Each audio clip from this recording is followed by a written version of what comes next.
യശപ്രവാചകന്റെ പുസ്തകത്തിൽ ജെറുസലേമേ ഉടനെ പ്രശോഭിക്കുക, നിന്റെ പ്രകാശം വന്നു ചേർന്നിരിക്കുന്നു. കർത്താവിന്റെ മഹത്വം നിന്റെ മേൽ ഉദിച്ചിരിക്കുന്നു. അന്ധകാരം ഭൂമിയെയും കൂരിരുട്ട് ജനതകളെയും മൂടുന്നു.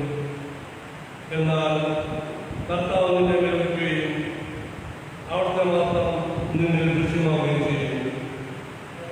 ജനതകൾ നിന്റെ പ്രകാശത്തിലേക്ക്, രാജാക്കന്മാർ തന്നെ ഉദയസഭയിലേക്ക് വരും. കണ്ണുകളുയർത്തി ചുറ്റും നോക്കിക്കാണുക. അവ ഒരുമിച്ച് കൂടി നിന്റെ അടുത്തേക്ക് വരുന്നു. നിന്റെ പുത്രന്മാർ ദൂരെ നിന്ന് വരും. പുത്രിമാർ കരങ്ങളിൽ സംഭവിക്കപ്പെടും. ഇതെല്ലാം ദർശിച്ച് നീ തേജസ്വിനിയാകുന്നു. സമുദ്രത്തിന് സമ്പത്ത് നിന്റെ അടുക്കൽ കൊണ്ടുവരികയും ജനതകളുടെ ധനം നിനക്ക് ലഭിക്കുകയും ചെയ്യുമ്പോൾ നിന്റെ ഹൃദയം ആനന്ദപ്രദമാകുന്നു. ആ വട്ടങ്ങളുടെ ഒരു വട്ടം മീതിയായാലും എപ്പായാലും കൂട്ടന്മാരുടെ കൂട്ടം നിന്നെ മറിക്കുന്നു. ക്ഷേമങ്ങളുള്ളവരും അവർ സ്വന്തം സുഗന്ധദ്രവ്യം കൊണ്ടുവരികയും കർത്താവിന്റെ കീർത്തനം ആരംഭിക്കുകയും ചെയ്യുന്നു. കർത്താവിന്റെ എല്ലാ രാജാക്കന്മാരും അവരുടെ മുമ്പിൽ സാഷ്ടാംഗം പ്രണമിക്കട്ടെ. എല്ലാ ജനതകളും അവനെ സേവിക്കട്ടെ. എല്ലാ രാജാക്കന്മാരും അവന്റെ മുമ്പിൽ സാഷ്ടാംഗം പ്രണമിക്കട്ടെ. എല്ലാ ജനതകളും അവനെ സേവിക്കട്ടെ. ദൈവമേ, രാജാവിനങ്ങളുടെ നീതിബോധവും രാജകുമാരനെ അങ്ങയുടെ ദൃഷ്ടിയും നൽകണമേ. അവനങ്ങയുടെ ധർമ്മസ്ഥയോടും അങ്ങയുടെ നീതിയോടും കൂടെ ഭരിക്കട്ടെ. എല്ലാ രാജാക്കന്മാരും അവന്റെ മുമ്പിൽ സാഷ്ടാംഗം പ്രണമിക്കട്ടെ. എല്ലാ ജനതകളും അവനെ സേവിക്കട്ടെ. അവന്റെ കാലത്ത് നീതി കാഴ്ച വളരട്ടെ. ചന്ദ്രപ്രവർത്തനകാലം സമാധാനം പുലരട്ടെ. സമുദ്രം മുതൽ സമുദ്രം വരെയും നദി മുതൽ ഭൂമിയുടെ അതിർത്തികൾ വരെയും അവന്റെ ആധിപത്യം നിലനിൽക്കട്ടെ. എല്ലാ രാജാക്കന്മാരും അവന്റെ മുമ്പിൽ സാഷ്ടാംഗം പ്രണമിക്കട്ടെ. എല്ലാ ജനതകളും അവനെ സേവിക്കട്ടെ. തർശീലയിലെയും ദ്വീപുകളിലെയും രാജാക്കന്മാർ അവന് കപ്പം നൽകട്ടെ. ഷേബയിലെയും രാജാക്കന്മാർ വന്ന് കാഴ്ചകൾ കൊണ്ടുവരട്ടെ. എല്ലാ രാജാക്കന്മാരും അവന്റെ മുമ്പിൽ സാഷ്ടാംഗം പ്രണമിക്കട്ടെ. എല്ലാ ജനതകളും അവനെ സേവിക്കട്ടെ. എല്ലാ രാജാക്കന്മാരും അവന്റെ മുമ്പിൽ സാഷ്ടാംഗം പ്രണമിക്കട്ടെ. എല്ലാ ജനതകളും അവനെ സേവിക്കട്ടെ. നിലവിളിക്കുന്ന പാവപ്പെട്ടവനെയും നിസ്സഹായനായ ജനതയെയും അവൻ ബോധിപ്പിക്കും. ദുർബലരോടും പാവപ്പെട്ടവരോടും അവൻ കരുണ കാട്ടുന്നു. ആദ്യങ്ങളുടെ ജീവൻ അവൻ രക്ഷിക്കും. എല്ലാ രാജാക്കന്മാരും അവന്റെ മുമ്പിൽ സാഷ്ടാംഗം പ്രണമിക്കട്ടെ. എല്ലാ ജനതകളും അവനെ സേവിക്കട്ടെ. വിശുദ്ധ പൗലോസ് എഫെസ്യർക്ക് എഴുതിയ ലേഖനത്തിൽ നിന്ന്: സഹോദരരെ, പൗലോസായ ഞാൻ നിങ്ങൾക്ക് വേണ്ടി ദൈവത്തിന്റെ കൃപ കൈകാര്യം ചെയ്യാൻ നിയോഗിക്കപ്പെട്ടിരിക്കുകയാണെന്ന് നിങ്ങൾക്ക് കേട്ടിട്ടുണ്ടല്ലോ. ഞാൻ മുമ്പ് ചുരുക്കമായി നിങ്ങൾക്ക് കേട്ടിട്ടുള്ളതുപോലെ വെളിപാട് വഴിയാണ് രഹസ്യം കരുവായത്. ഇപ്പോൾ അവിടുത്തെ വിശുദ്ധരായ അപ്പോസ്തലന്മാർക്കും പ്രവാചകന്മാർക്കും പരിശുദ്ധാത്മാവിനാൽ വെളിപ്പെട്ടതുപോലെ മറ്റ് തലമുറകളുടെ മനസ്സിലേക്ക് വെളിവാക്കപ്പെട്ടിട്ടില്ല. ഈ വെളിപാടനുസരിച്ച് വിദ്യാർത്ഥികളുടെ ഒരേ ശരീരത്തിന്റെ അംഗങ്ങളും സുവിശേഷത്തിലൂടെ യേശുവിന്റെ വാഗ്ദാനത്തിന്റെ ഭാഗവാക്കുകളുമാണ്. കർത്താവിന്റെ വചനം. എല്ലാവരും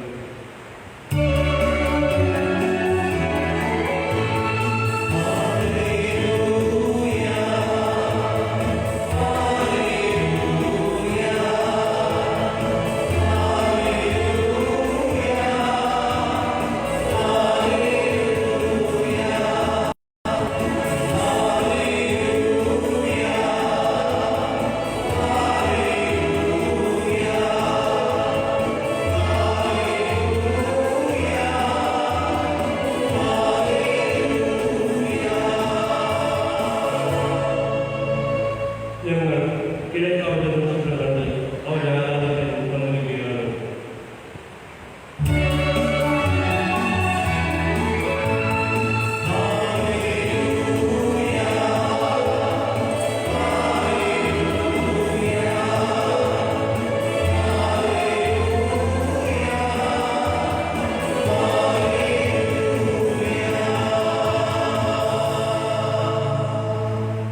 ഹെരോദേസ് രാജാവിന്റെ കാലത്ത് യൂദയായ ബെത്ലഹേമിൽ യേശു ജനിച്ചപ്പോൾ പൗരസ്ത്യ ദേശത്ത് നിന്ന് ജാതികൾ ജെറുസലേമിലെത്തി അവർ അന്വേഷിച്ചു, എവിടെയാണ് യഹൂദന്മാരുടെ രാജാവായി ജനിച്ചവൻ? ഞങ്ങൾ കിഴക്ക് അവരുടെ നക്ഷത്രം കണ്ട് അവരെ ആരാധിക്കാൻ വന്നിരിക്കുകയാണ്. ഇത് കേട്ട ഹെരോദേസ് രാജാവ് അസ്വസ്ഥനായി അവനോടൊപ്പം ജെറുസലേം കൊണ്ടുവരും. അവൻ പ്രധാന പുരോഹിതന്മാരെയും ജനത്തിന്റെ ഇടയിലെ നിരവധനെയും വിളിച്ചുകൂട്ടി ക്രിസ്തു എവിടെയാണ് ജനിക്കുന്നതെന്ന് ചോദിച്ചു. അവർ പറഞ്ഞു, യൂദയായ ബെത്ലഹേമിൽ.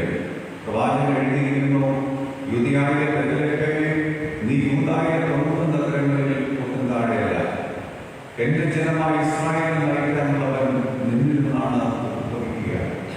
അപ്പോൾ ഹെരോദേസ് ജ്ഞാനികളെ രഹസ്യമായി വിളിച്ച് നക്ഷത്രം പ്രത്യക്ഷപ്പെട്ടത് എപ്പോഴെന്ന് സൂക്ഷ്മമായി ആകാംക്ഷയോടെ അന്വേഷിച്ചറിഞ്ഞു. അവൻ അവരെ ബെത്ലഹേമിലേക്ക് അയച്ചുകൊണ്ട് പറഞ്ഞു, പോയി ശിശുവിനെ പറ്റി സൂക്ഷ്മമായി അന്വേഷിക്കുക. അവരെ കണ്ടു കഴിയുമ്പോൾ ഞാൻ ചെന്ന് ആരാധിക്കേണ്ടതിന് എവിടെയും അറിയിക്കുക. രാജാവ് പറഞ്ഞതിനെ കേട്ടിട്ട് അവർ പുറപ്പെട്ടു. കിഴക്കുള്ള നക്ഷത്രം അവർക്ക് മുമ്പിൽ നീങ്ങിക്കൊണ്ടിരുന്നു. അത് ശിശു കിടക്കുന്ന സ്ഥലത്തിന് മുകളിൽ വന്നു നിന്നു. നക്ഷത്രം കണ്ടപ്പോൾ അവർ അത്യധികം സന്തോഷിച്ചു. അവർ ഭവനത്തിൽ പ്രവേശിച്ച് ശിശുവിനെ അമ്മയായ മറിയത്തോടുകൂടി കാണുകയും അവനെ കൊണ്ട് ആരാധിക്കുകയും ചെയ്തു. നിക്ഷേപ പാത്രങ്ങൾ തുറന്ന് പൊന്നും കുന്തിരിക്കവും നിങ്ങളെയും കാഴ്ചവെച്ചു. ഹെരോദേസിന്റെ അടുത്തേക്ക് മടങ്ങിപ്പോകരുതെന്ന് സ്വപ്നത്തിൽ മുന്നറിയിപ്പ് ലഭിച്ചതനുസരിച്ച് അവർ മറ്റൊരു വഴിയെ സ്വദേശത്തേക്ക് പോയി. കർത്താവിന്റെ സുവിശേഷം.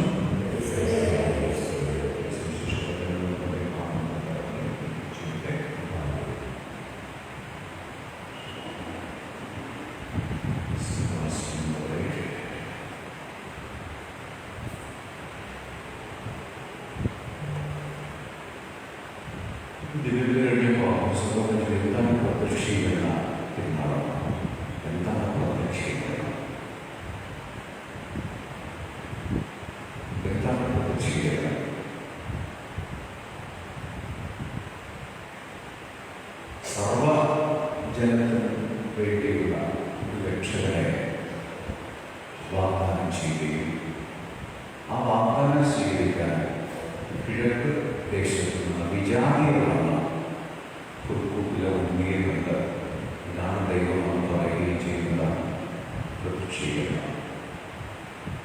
സർവജനത്തിനു വേണ്ടിയുള്ള രക്ഷകൻ വേണ്ടിയിട്ടില്ല, സർവജനത്തിനു വേണ്ടി. അതിന് തിരഞ്ഞെടുത്ത 3 വ്യക്തികളെയാണ് വാസ്തവത്തിന്റെ സുവിശേഷത്തിൽ നമ്മൾ രാജാക്കന്മാരെന്നുള്ള അവരെ നമുക്കറിയാം. ഈശോ ജനിക്കുന്നതിന് 1000 വർഷം മുന്നേ ഉണ്ടായിരുന്ന മതമാണ് ആർസിമത. അത് കിഴക്ക് ദേശത്ത് നിന്നാണ് പറയുന്നത്. ഇസ്രായേലിന്റെ കിഴക്ക് ദേശം എന്ന് പറഞ്ഞാൽ പേർഷ്യ, അവിടെ ഉണ്ടായിരുന്ന മതമാണ് ആർസിമത. സൗരാഷ്ട്ര സരദുഷ്ട്ര എന്ന ഒരു ഒരു ഒരു ഒരു പ്രവാചകനെ ജീവിച്ചു. അദ്ദേഹമാണ് വാസ്തവത്തിൽ ആ മതം ഉണ്ടായ സ്വരാസ്ട്രീയ മതങ്ങളോട് പ്രതികരിക്കുന്ന ക്രിസ്തുവിന് 1000 വർഷങ്ങൾക്ക് മുന്നുണ്ടായിരുന്ന. അപ്പോൾ ഔരസ്ക എന്നൊരു ദൈവത്തിനെ കുറിച്ചാണ് അദ്ദേഹം പ്രവചിക്കുന്നത്. ആ ദൈവം ഒരു എന്താ പറയുക, ഒരു അഗ്നി വർഷിപ്പിച്ചായിരുന്നു, അഗ്നി ആരാധിക്കുന്നതായിരുന്നു. ആ പ്രവാചകൻ അതിലേക്കാണ് പ്രകാശത്തെ ആരാധിക്കുന്ന ഒരു മതം. ആ ദൈവമാണ് ഔരമസ്ത ദൈവം. അപ്പോ സരദുഷ്ട്ര പ്രവാചകൻ ഈ മതം സ്ഥാപിക്കുമ്പോൾ തന്നെ മതഗ്രന്ഥത്തിൽ എഴുതിയ 2 കാര്യങ്ങളുണ്ട്. അതിലൊന്നാമത്, ഇന്നേക്ക് 1000 വർഷങ്ങൾക്ക് ശേഷം സർവജനത്തിലെയും സർവജനത്തിന് വേണ്ടിയുള്ള ഒരു നീതിയുടെ രാജാവ് ജന്മമെടുക്കും. അത് ജന്മമെടുക്കുന്നത് ഒരു കന്യകയിൽ നിന്നായിരിക്കും എന്ന് പറയാം. ഒന്നാമത്തെ കാര്യം.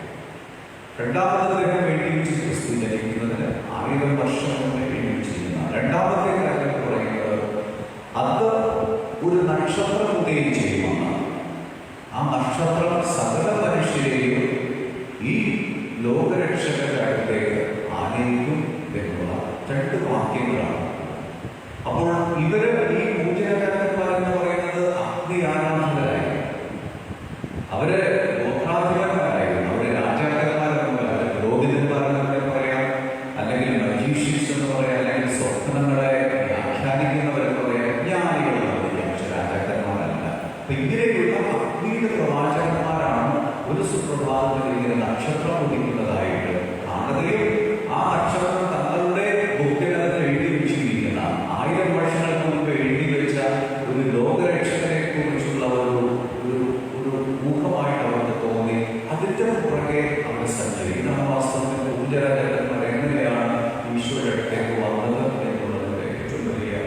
ചരിത്രമായിട്ട്, അല്ലെങ്കിൽ ഒരു കഥയായിട്ട്, ഒരു ചരിത്രമായിട്ടാണ് ഇതിലുള്ളത്.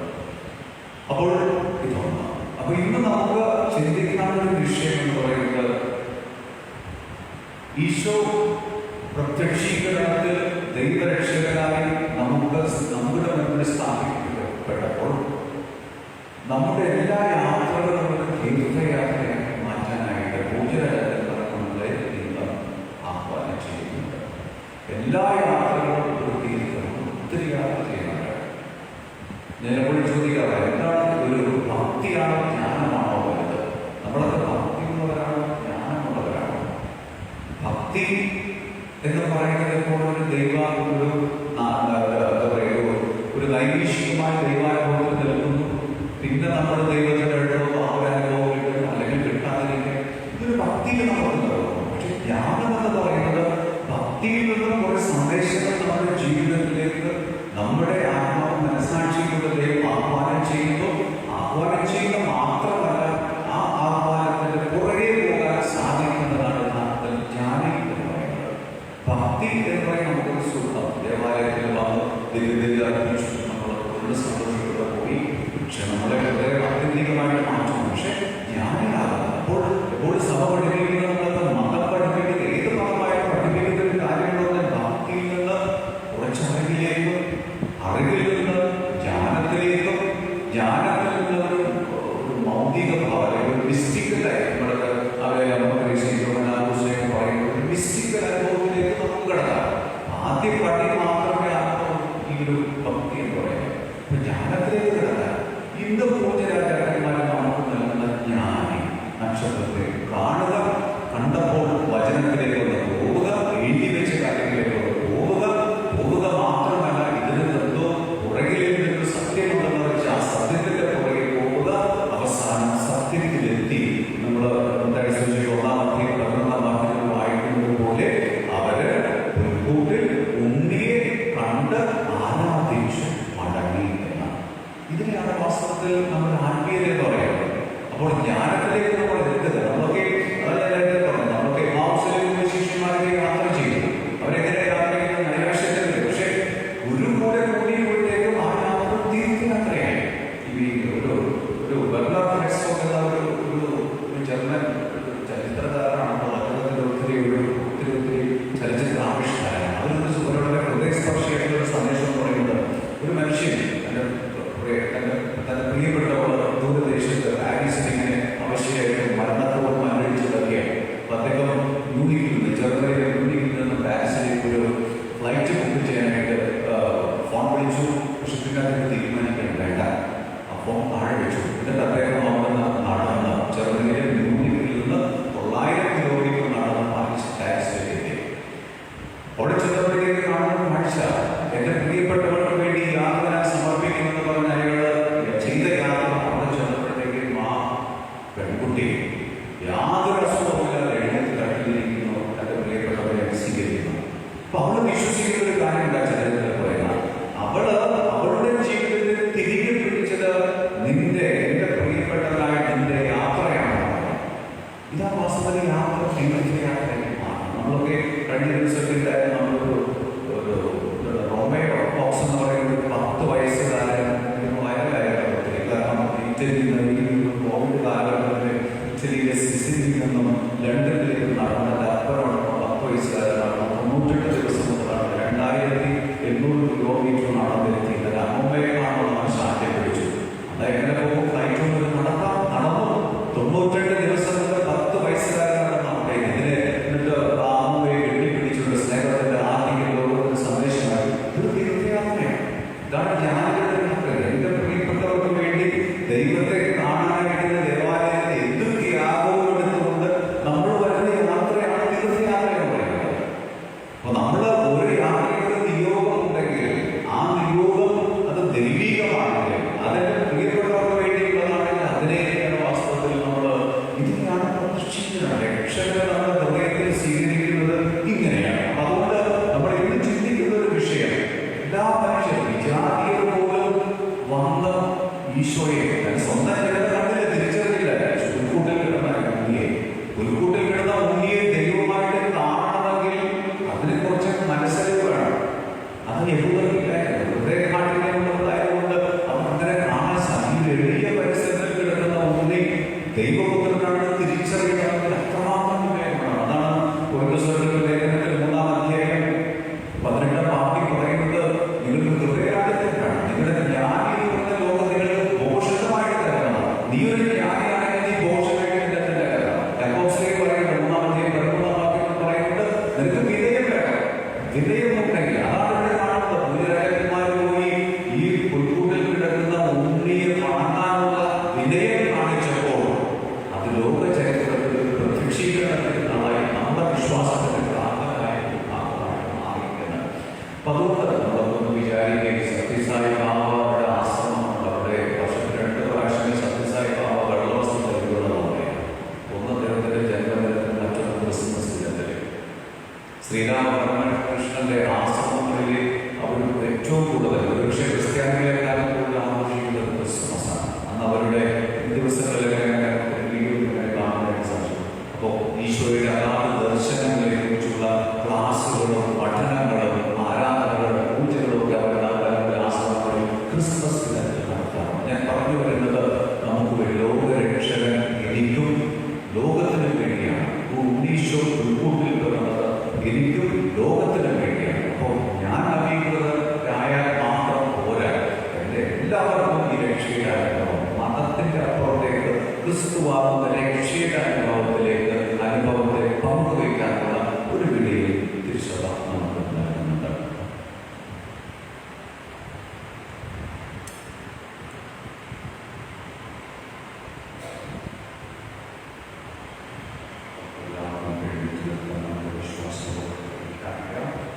ദൈവത്തിൽ ഞാൻ വിശ്വസിക്കുന്നു. സ്വർഗ്ഗത്തിലെയും ഭൂമിയിലെയും ദൃശ്യമായ രാജ്യത്തെയും സൃഷ്ടാവുമായ പിതാവിനെ ഞാൻ വിശ്വസിക്കുന്നു.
പ്രിയ സഹോദരരെ, എല്ലാ മനുഷ്യരെ രക്ഷപ്പെടണമെന്നും സത്യത്തിന്റെ അറിവിലേക്ക് വരണമെന്നും ആഗ്രഹിക്കുന്ന സർവശക്തനായ പിതാവായ ദൈവത്തോട് നമ്മുടെ പ്രാർത്ഥനകൾ സമർപ്പിക്കാം.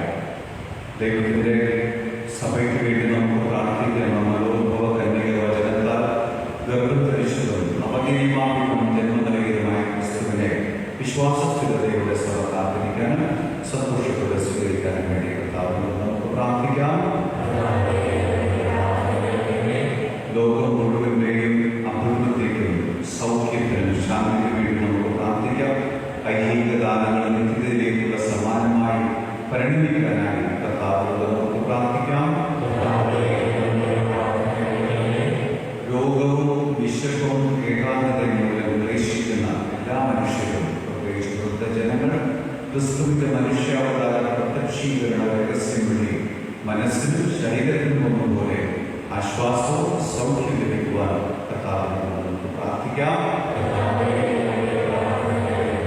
നമ്മുടെ സമൂഹത്തിലെ എല്ലാ കുടുംബങ്ങൾക്കും വേണ്ടിയും ജീവിത പങ്കാളികൾക്ക് വേണ്ടിയും പ്രാർത്ഥിക്കാം.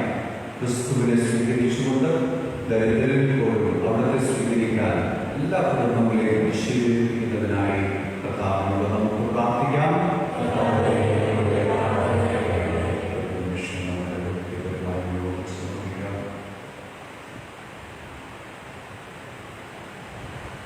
ഞങ്ങളുടെ ദൈവമായ കർത്താവേ, നിർമ്മല ഉദരത്തിൽ ദൈവവും മനുഷ്യനുമായവരെ സംഗ്രഹിക്കാറിയാം.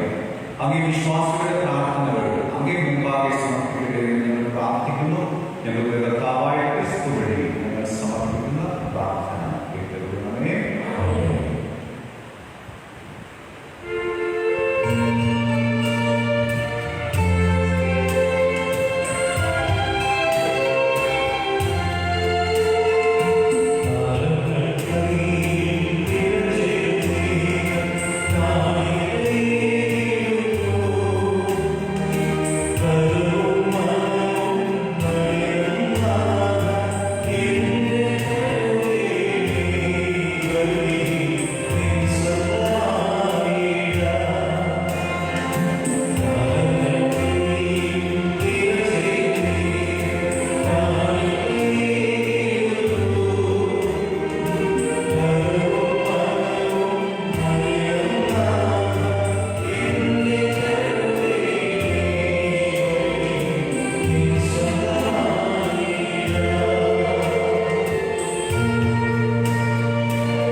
രഹസ്യമായും പരിശുദ്ധനാകുന്നു.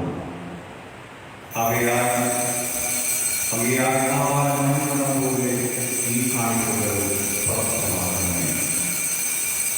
അങ്ങനെ ഞങ്ങൾക്കായി ഞങ്ങളുടെ കർത്താവായ യേശുക്രിസ്തുവിന്റെ ശരീരവും രക്തവുമായി തീരുമാനട്ടെ. അവിടുന്ന് ജീവിതപ്പെട്ട സ്വമനസായ പീഡകൾ സഹിച്ചു അപ്പം എടുത്ത് ഹൃദയത്തെ പ്രകാശിപ്പിച്ച് കുറിച്ച് തന്റെ ശിഷ്യന്മാർക്ക് കൊടുത്തുകൊണ്ട് അരുളി ചെയ്തു. എല്ലാവരും ഇതിൽ നിന്ന് വാങ്ങി ഭക്ഷിക്കുകയും എന്നാൽ ഇത് നിങ്ങൾക്ക് വേണ്ടി അർപ്പിക്കാനിരിക്കുന്ന എന്റെ ശരീരം ആകുന്നു.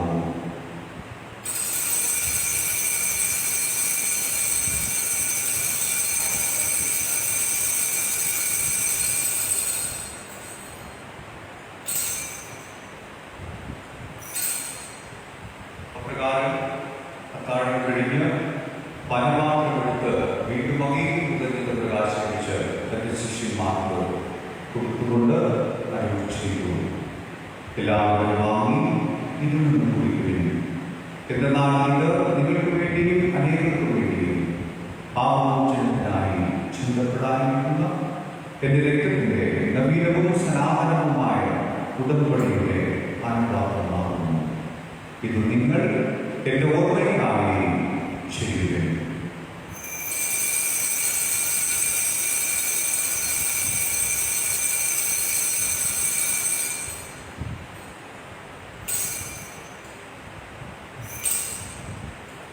വിശ്വാസത്തിന്റെ രഹസ്യം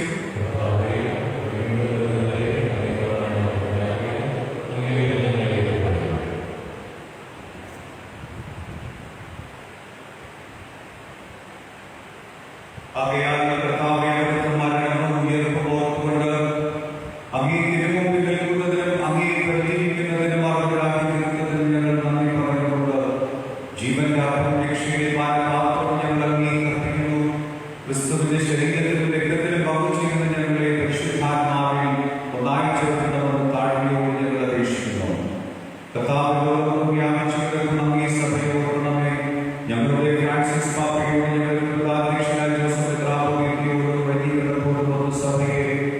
സ്നേഹത്തിന്റെ പൂർണ്ണതയിൽ എത്തിക്കണമേ. ഉയർപ്പിന്റെ പ്രത്യാശയുടെ ഞങ്ങളുടെ സഹോദരങ്ങളെയും അംഗീകാരത്തിൽ മരണപ്പെടുന്ന സകലരെയും ഓർക്കുകയും അംഗീകാരത്തിന്റെ പ്രകാശത്തിലേക്ക് പ്രവേശിക്കുകയും ചെയ്യണമേ. ഞങ്ങളെല്ലാവരും ഞങ്ങൾ പ്രാർത്ഥിക്കുന്നു. അവന്റെ ദൈവമാതാവായ പരിശുദ്ധയോടും ആഗ്രഹിക്കുന്ന ഭർത്താവായ ഭാഗ്യപ്പെട്ട യോസേഫിനോടും അനുഗ്രഹീതരായ അപ്പോസ്തലന്മാരോടും കാലാകാലങ്ങളിൽ പ്രസാദിപ്പിച്ച സകല വിശുദ്ധരോടുമൊത്ത് നിത്യജീവനിൽ പങ്കുചേരാൻ ഞങ്ങളെ അർഹരാക്കുകയും അങ്ങേപുത്രനായ യേശുക്രിസ്തു വഴി ഞങ്ങൾ അങ്ങേ സ്തുതിക്കുകയും മഹത്വപ്പെടുത്തുകയും ചെയ്യുമാറാകട്ടെ.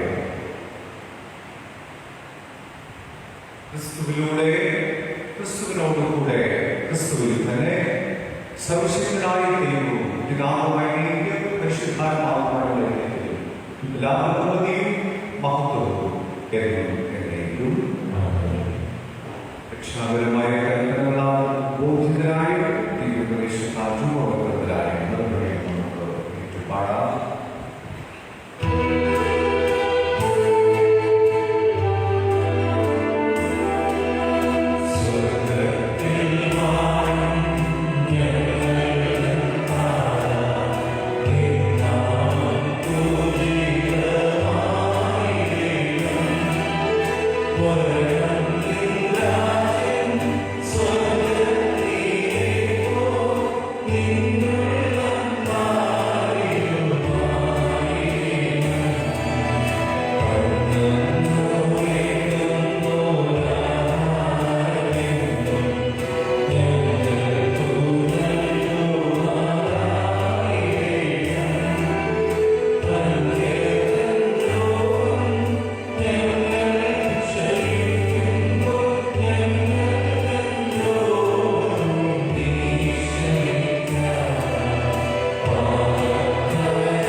മോചിപ്പിക്കണമേ. ഞങ്ങളുടെ ദിനങ്ങളിൽ സമാധാനം കനിവാർന്നു നൽകണമേ. അനുഗ്രഹപൂർണ്ണമായ പ്രത്യാശയും ഞങ്ങളുടെ രക്ഷകനായ യേശുക്രിസ്തുവിന്റെ ആഗമനവും പ്രതീക്ഷിച്ചുകൊണ്ട് അംഗീകാരങ്ങളുടെ സഹായത്താൽ ശക്തി പ്രാപിച്ച് ഞങ്ങളെപ്പോഴും പാപത്തിൽ നിന്ന് മോചിതരാകുകയും എല്ലാ വിപത്തുകളെയും സുരക്ഷിതരാകുകയും ചെയ്യുമാറാകട്ടെ.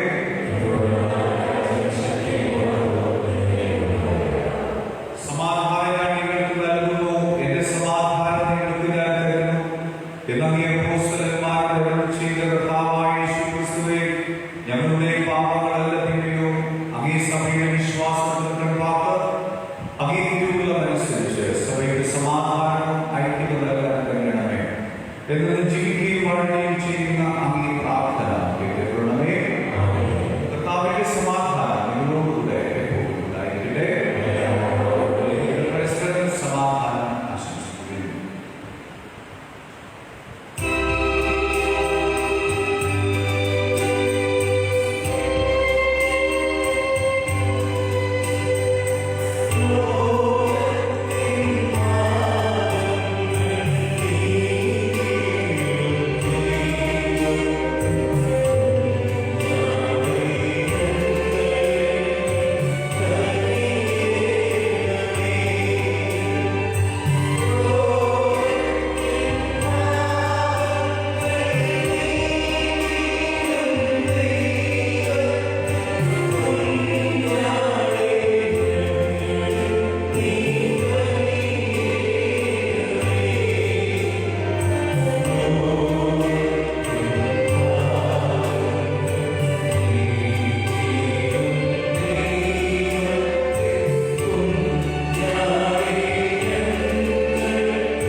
ദൈവത്തിന്റെ കുഞ്ഞാട്, ലോകത്തിന്റെ പാപങ്ങൾ നീക്കുന്നവർ കുഞ്ഞാടിന് ക്ഷണിക്കപ്പെട്ടിരിക്കുന്നവർ അനുഗ്രഹീതർ.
പിതാവിൻ്റെ വർഷമായിട്ട് നമ്മൾ ഈ വർഷം ആഘോഷിക്കുകയാണ്.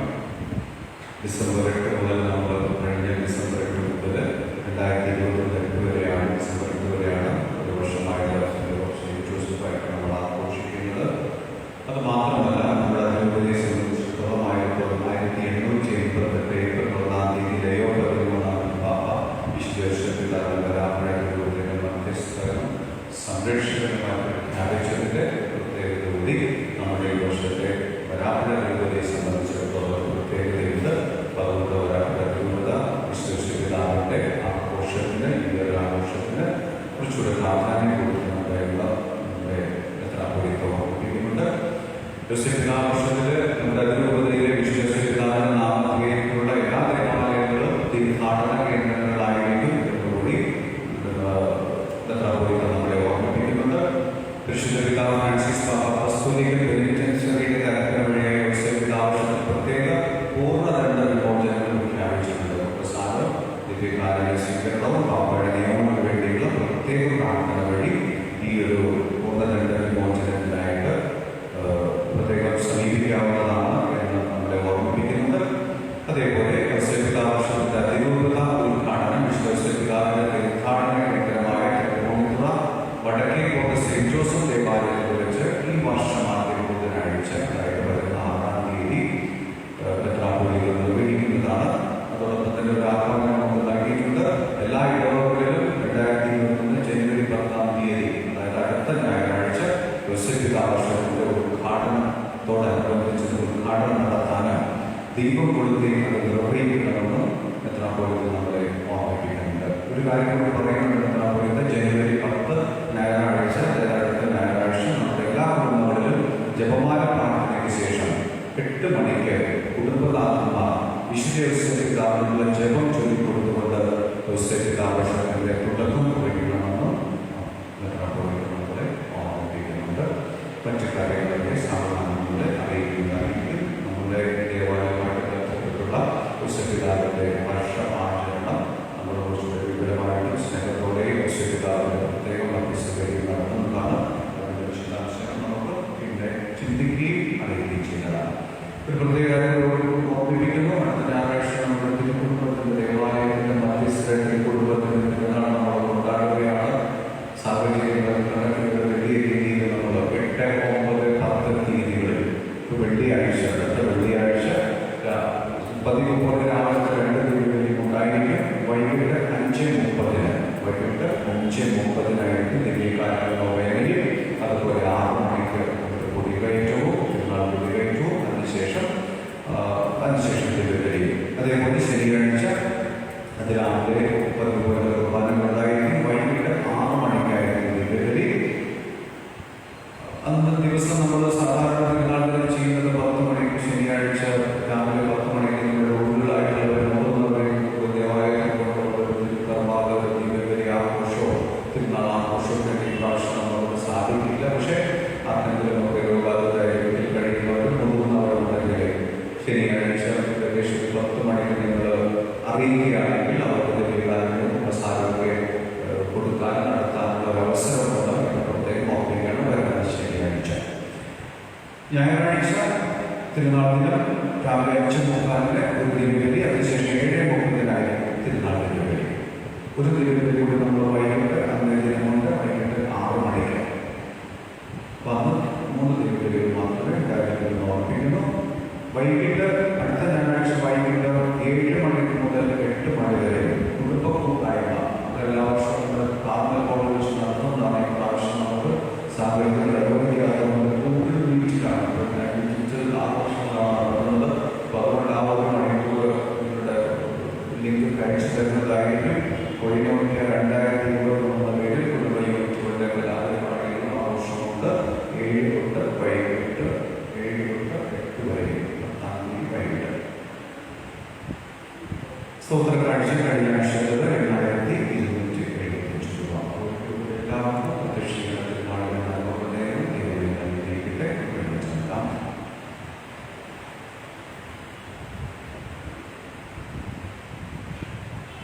നമുക്ക് പ്രാർത്ഥിക്കാം.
പരിശുദ്ധാത്മാവ് നിങ്ങളെ